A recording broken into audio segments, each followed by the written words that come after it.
Hello, and welcome back to the Author Roundup, a special segment of the Book Connection Show where we meet up and coming indie authors and talk to them about their recently released books.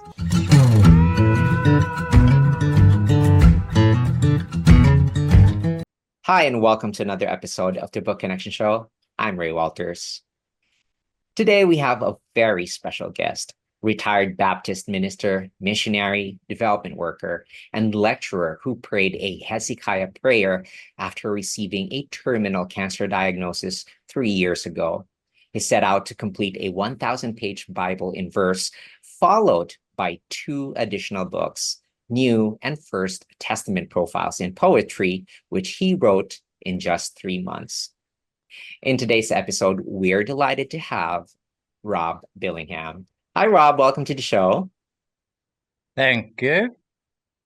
We're delighted to have you, Rob. Now, Rob, you have written a book, First Testament Profiles in Poetry. Can you please tell us about it?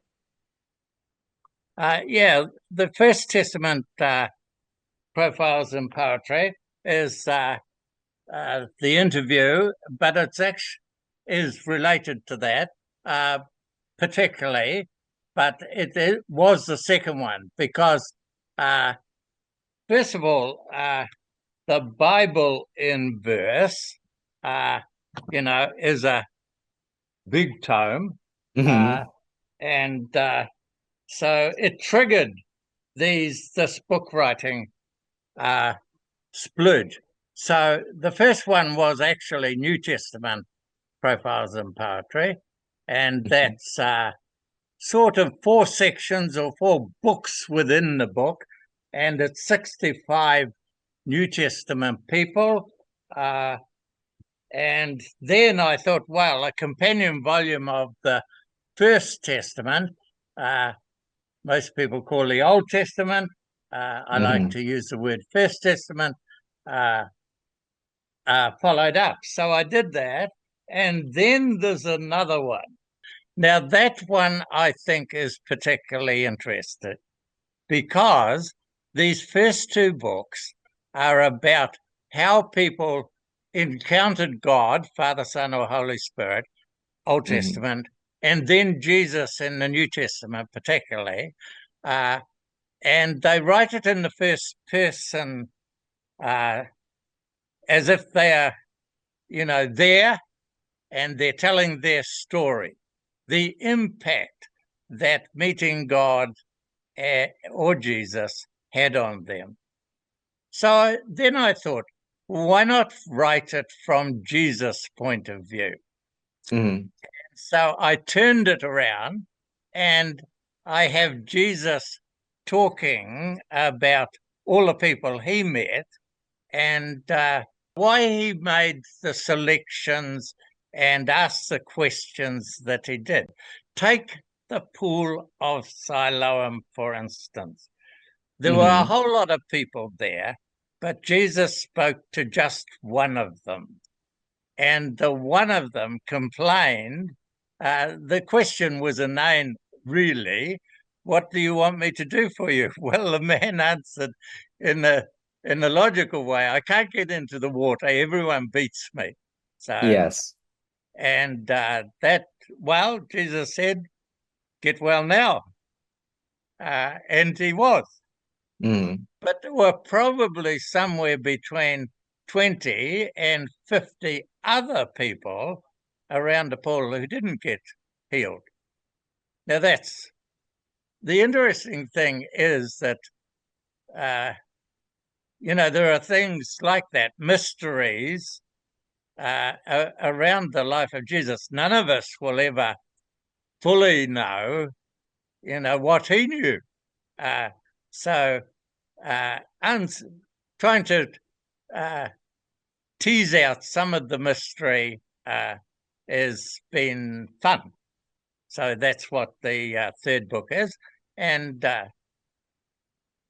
hopefully we do get better as we do something more.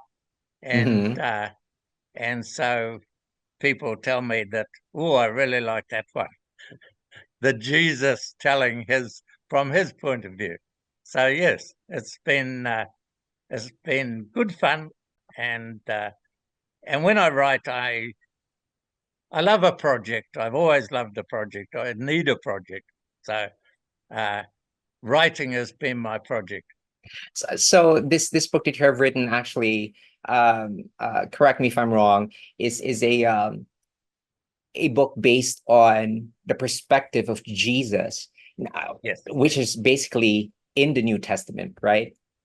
yes, In the New Testament. So, yeah. which of the books in the New Testament did you mostly use as a reference for your book? Well, all of them, uh, but of course the Gospels Hmm. are the key. So Yeah. it's Jesus. Uh, Now, in the when you're dealing with Jesus, I it is also interesting because Jesus pre-existed the incarnation, so Mm. his time on earth wasn't the beginning of his life. His life is Right. forever, uh, Right. and so I've got sort of bookmarks uh, or bookends. Uh, so three uh, bits about Jesus before the incarnation, like creation, meeting with patriarchs and other people, and then I've got post ascension because Jesus' life goes on. So Jesus on the future, the new heaven and the new earth, uh, just teasing that out a little bit and Hmm. saying what we might expect. Now it's extremely timely because events in the Middle East are unprecedented. Hmm. And the question that comes to my mind is, uh, are we looking at the possibility of Armageddon? I only visited Israel once. Took me 50 years of wanting to get there before I actually did. But when I got there, one of the things I did is I went to the plain of Israel and I Hmm. stood there and said, this is where I believe Armageddon, or the Bible tells us Armageddon battle will be fought. Uh, Hmm. and I prayed. So it was interesting experience, part of my visit. I love Jerusalem. Right. I lo- Um, I'm actually trying to look into the First Testament profiles in poetry, and you have a very wonderful cover.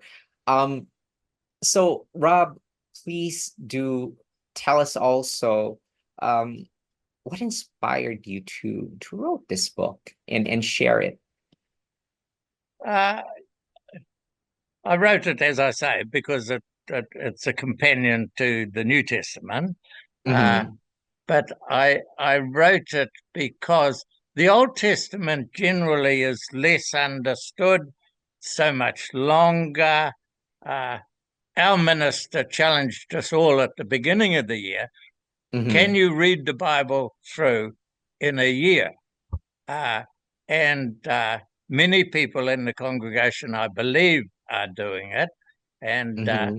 my wife has been struggling through Isaiah and Jeremiah, two of the biggies, and and Ezekiel, one of the most complex and strange books of the Old Testament. Uh, so there's a lot of interesting material in there that people may or may not be familiar with. Now, the interesting thing about uh, doing it in verse is that it presents it in quite a unique and different way. And Hmm. there will be lovers of poetry who think that it's brilliant. Uh, Maybe the philosophers would prefer long arguments and debates and obscure discourse, but uh, but yes, it's different. Uh, I have had energy to do this writing because I believe it is a niche in the market. So Hmm. The Bible in verse was too. When I started doing that, uh, uh, I researched, and in the previous century, the Bible had been written in poetry twice. Both of those uh, books were out of print, so there was nothing current.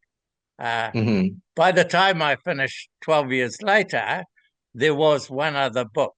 I deliberately didn't look at that, so I didn't get tempted to plagiarize, but I thought, okay, the voice I thought I heard from God asking me, could you do it?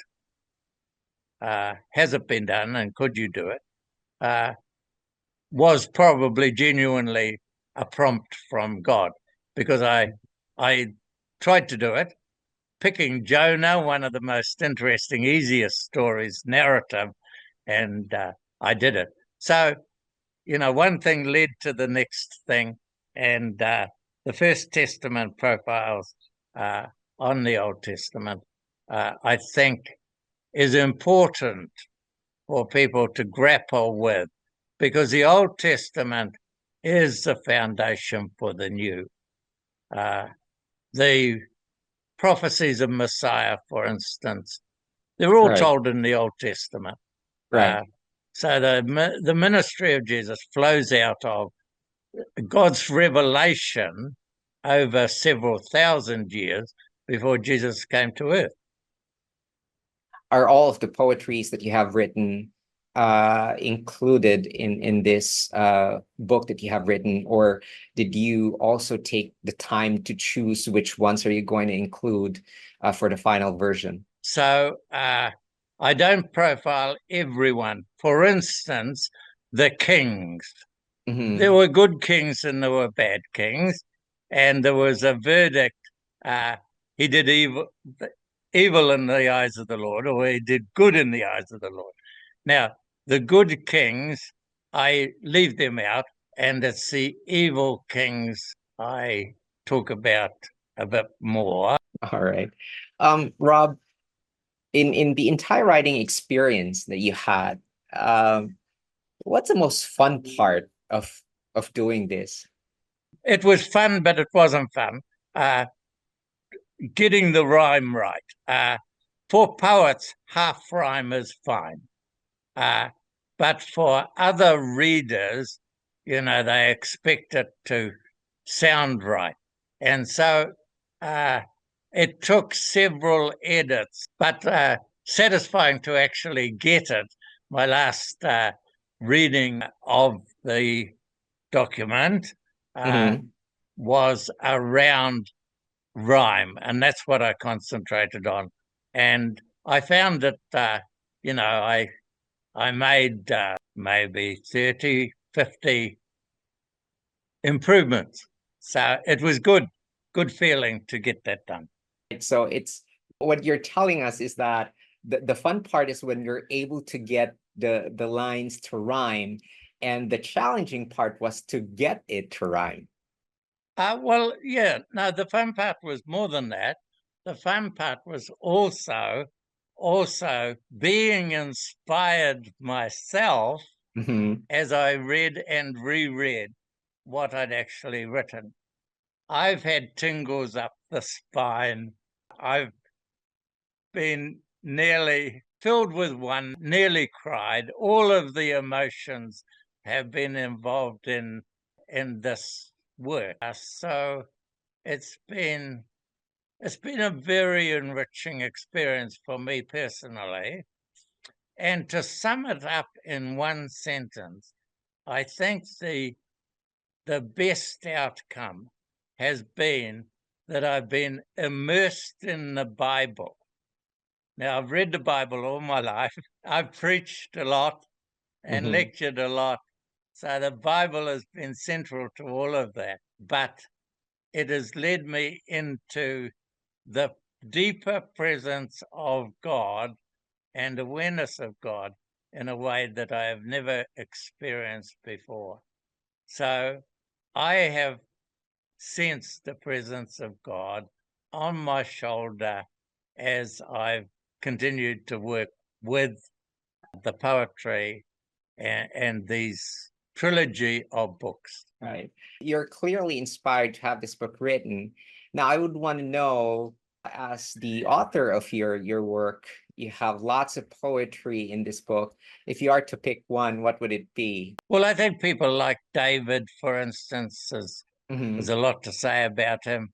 Solomon is an interesting mixture. You know, Yes, he is. this wisest of men who ends up depressed and disillusioned by life. Right.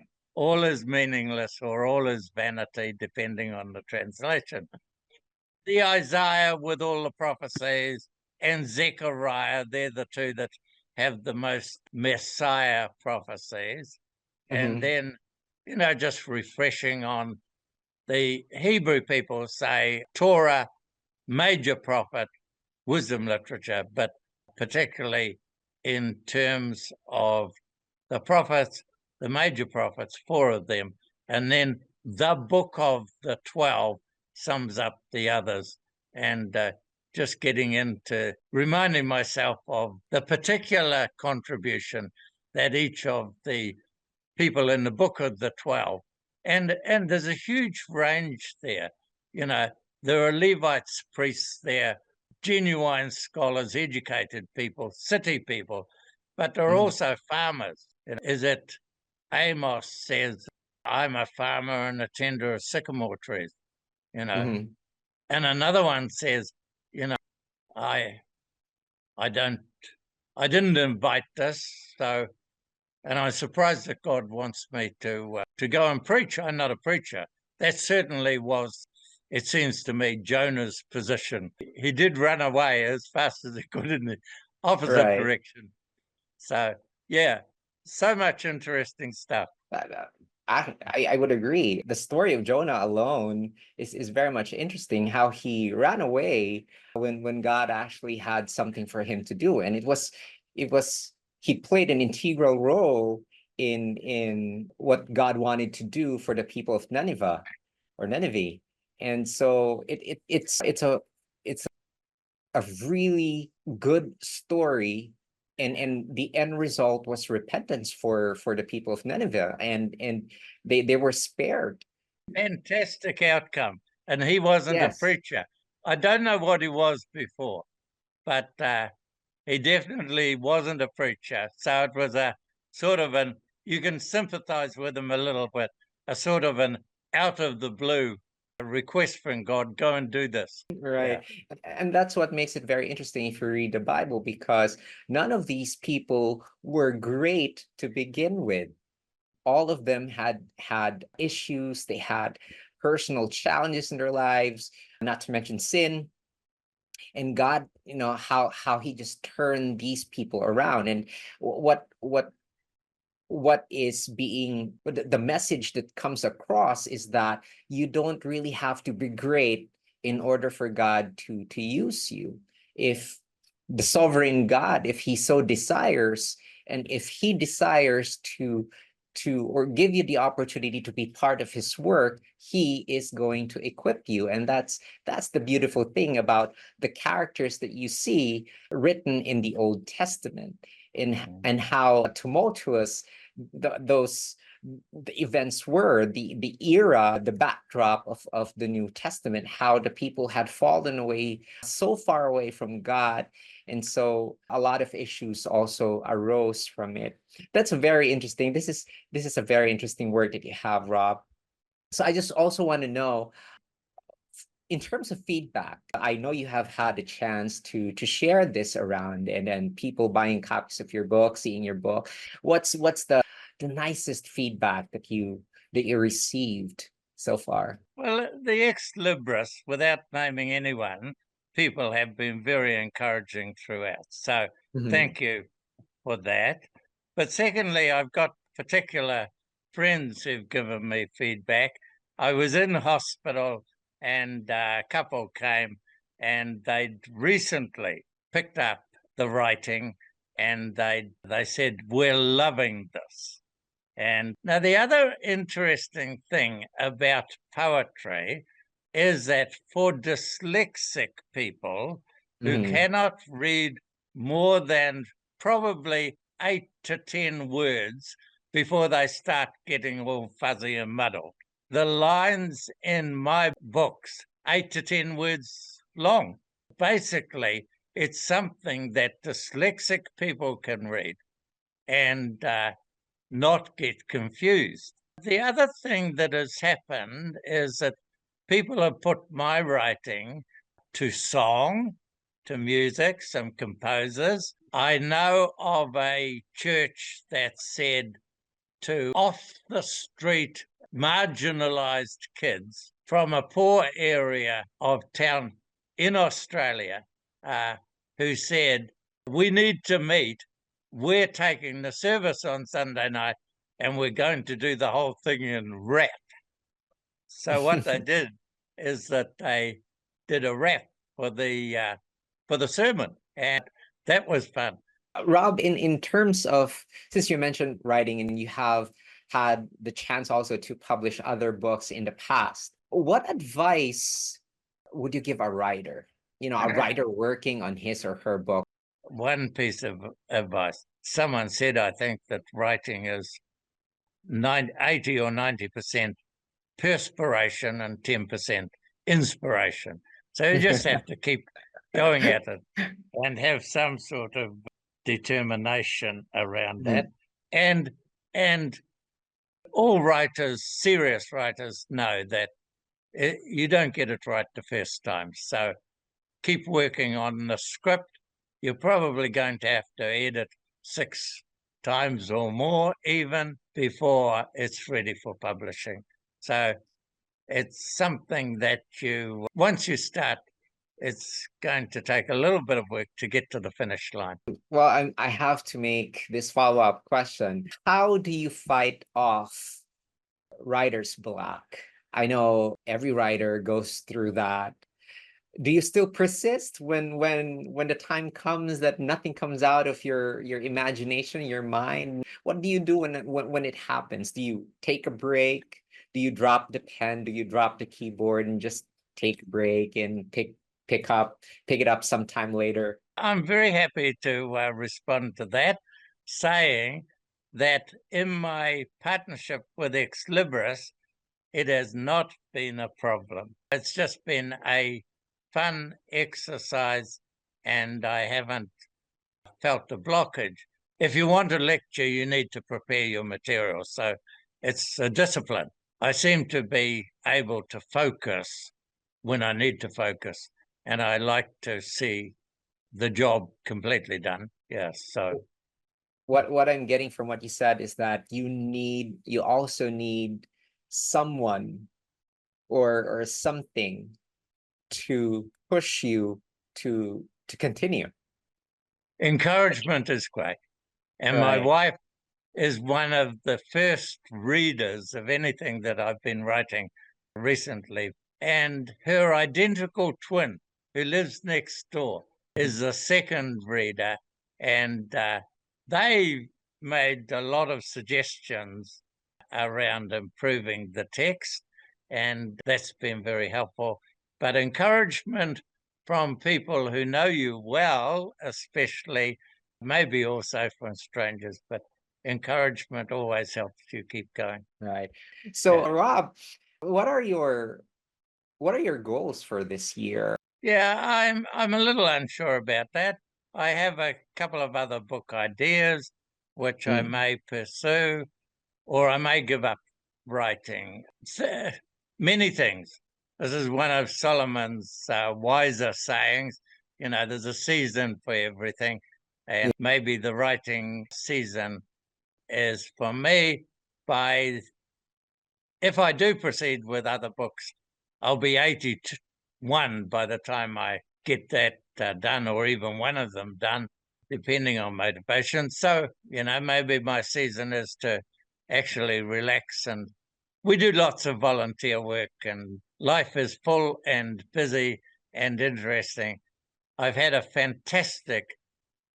fantastically adventurous and interesting life from day one until 80. So, maybe time to relax a little bit, not be quite so hyper and driven and focused and all those things. I'm glad that you have all these plans for you, and by God's grace, if he's willing, he's going to let you finish the third book. I did pray when I got the cancer diagnosis, the Hezekiah prayer.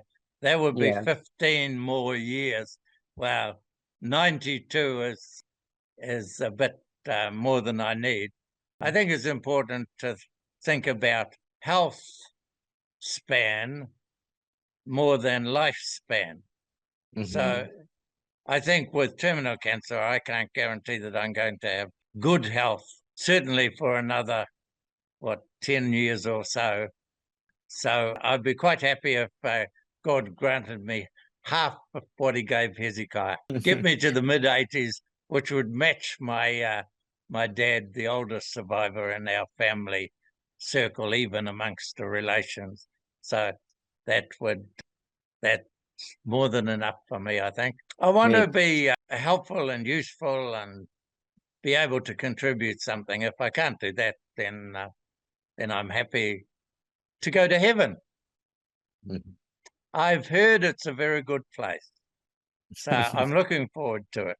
And no pain, no suffering, Right. real benefits, and to be with Jesus. Who could wish for anything better than that? Absolutely right. And may it please God to also grant you more years, to grant the prayers that you have. Thank you. Rob, where can they pick up a copy of your book? Ex Libris will be putting it out there. You can get it Amazon, Barnes and Noble, Kurong, other providers. There's a website. I encourage to create my website under my name, so under Rob Bellingham, if you look that up.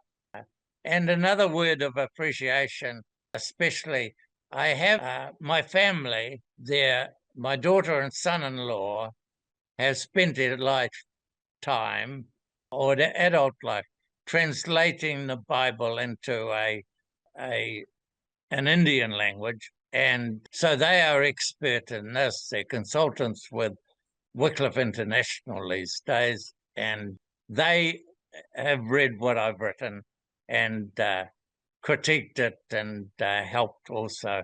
And certainly my whiz computer brother-in-law has helped me sort out the technical difficulties. Well, Rob, it was a pleasure having you in today's show.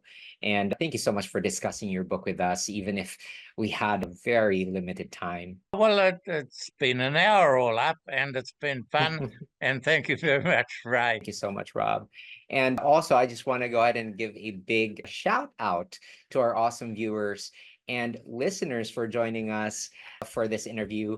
And stay tuned for more inspiring conversations on the Book Connection Show. I'm Ray Walters, and I look forward to diving into self-supported publishing with you next time here on our show.